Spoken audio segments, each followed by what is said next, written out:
As you already know, the assassin's bullet came within a quarter of an inch of taking my life. So many people have asked me, what happened? Tell us what happened, please. And therefore, I will tell you exactly what happened, and you'll never hear it from me a second time because it's actually too painful to tell. It was a warm, beautiful day in the early evening in Butler Township in the great Commonwealth of Pennsylvania. Music was loudly playing, and the campaign was doing really well. I went to the stage, and the crowd was cheering wildly. Everybody was happy. I began speaking very strongly, powerfully, and happily, because I was discussing the great job my administration did on immigration at the southern border. We were very proud of it.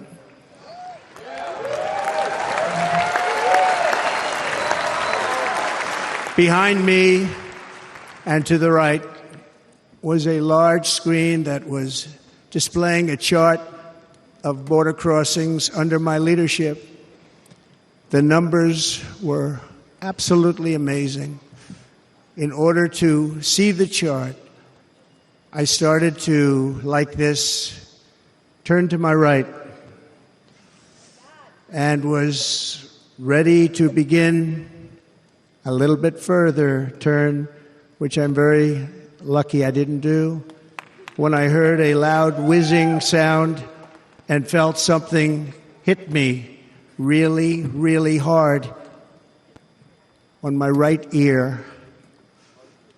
I said to myself, wow, what was that? It can only be a bullet. And moved my right hand to my ear, brought it down. My hand was covered with blood, just absolutely blood all over the place. I immediately knew it was very serious, that we were under attack, and in one movement proceeded to drop to the ground. Bullets were continuing to fly as very brave Secret Service agents rushed to the stage, and they really did. They rushed to the stage.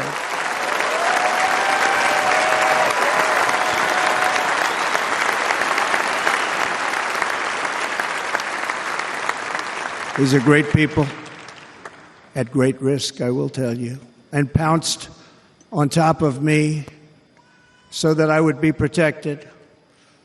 There was blood pouring everywhere, and yet, in a certain way, I felt very safe because I had God on my side. I felt that.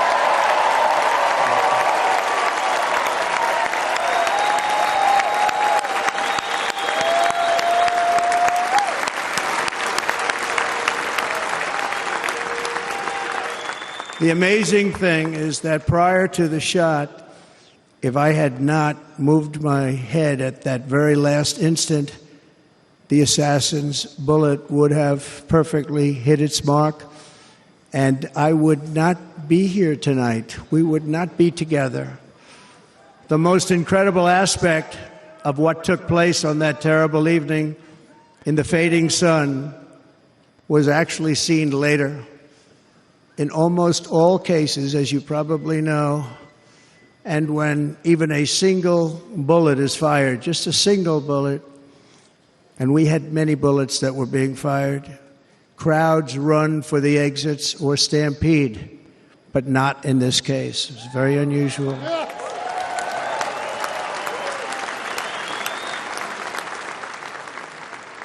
This massive crowd of tens of thousands of people stood by and didn't move an inch.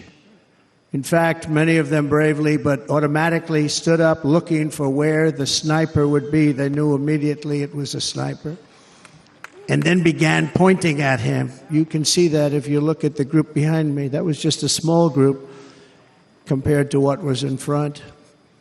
Nobody ran, and by not stampeding, many lives were saved. But that isn't the reason. that they didn't move. The reason is that they knew I was in very serious trouble. They saw it. They saw me go down. They saw the blood and thought, actually most did, that I was dead. They knew it was a shot to the head. They saw the blood. And there's an interesting statistic. The ears are the bloodiest part. If something happens with the ears, they bleed more than any other part of the body. For whatever reason, the doctors told me that. I said, why is there so much blood? He said, it's the ears. They bleed more. So we learned something, but they just, this beautiful crowd, they didn't want to leave me. They knew I was in trouble. They didn't want to leave me. And you can see that love written all over their faces. Incredible people. They're incredible people. Bullets were flying over us, yet I felt serene. But now the Secret Service agents were putting themselves in peril. They were in very dangerous territory. Bullets were flying right over them, missing them by a very small amount of inches. And then it all stopped. Our Secret Service sniper, from a much greater distance and with only one bullet used, took the assassin's life, took him out.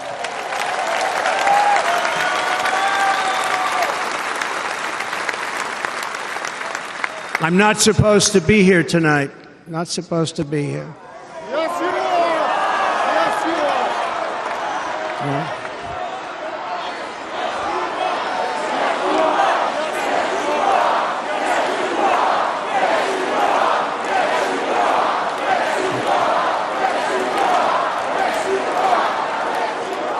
Thank you. But I'm not. And I'll tell you, I stand before you in this arena only by the grace of Almighty God.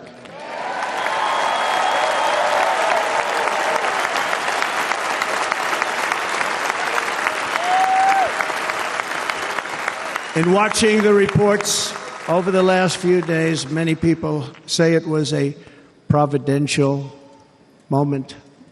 Probably was. When I rose, surrounded by Secret Service, the crowd was confused because they thought I was dead, and there was great, great sorrow. I could see that on their faces as I looked out. They didn't know I was looking out. They thought it was over. But I could see it, and I wanted to do something to let them know I was okay. I raised my right arm, looked at the thousands and thousands of people that were breathlessly waiting, and started shouting, "Fight, fight, fight."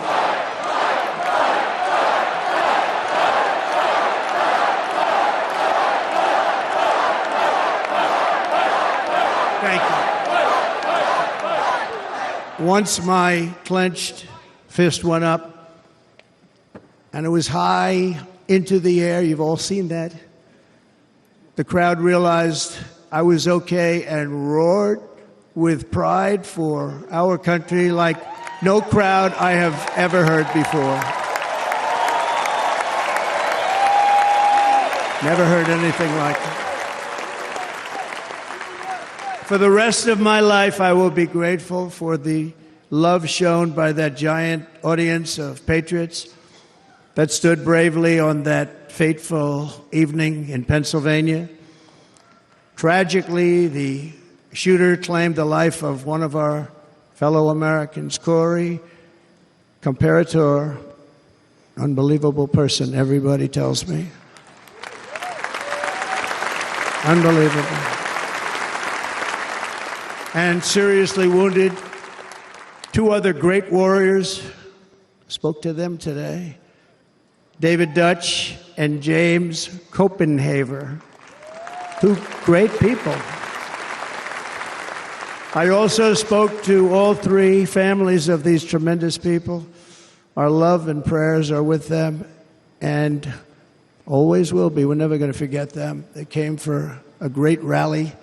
They were serious Trumpsters, I want to tell you. They were serious Trumpsters, and still are. But Corey, unfortunately, we have to use the past tense. He was incredible. He was a highly respected former fire chief, respected by everybody. Was accompanied by his wife, Helen, incredible woman. I spoke to her today, devastated, and two precious daughters. He lost his life selflessly acting as a human shield to protect them from flying bullets. He went right over the top of them and was hit. What a fine man he was.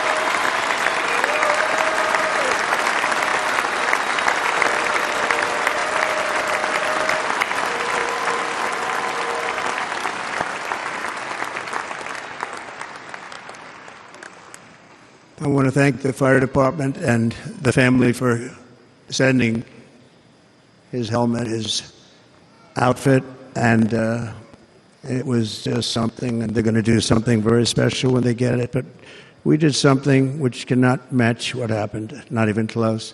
But I am very proud to say that over the past few days, we've raised $6.3 million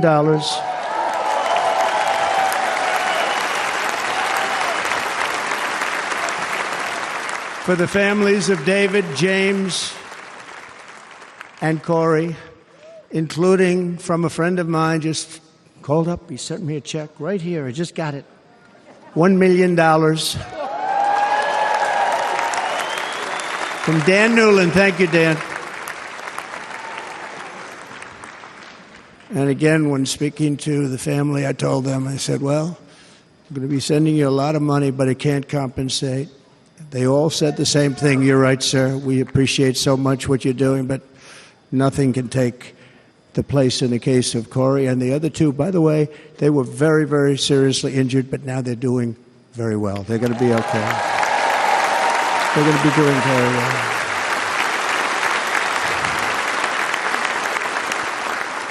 They're warriors. So now I ask that we observe a moment of silence in honor of our friend Corey.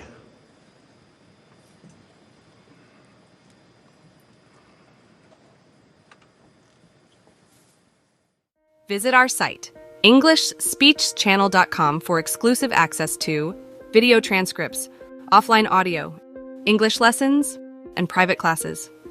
Don't forget to explore our free and new ebooks. Also, subscribe to our weekly newsletter for the latest updates. Links in the description below. Thanks for your support.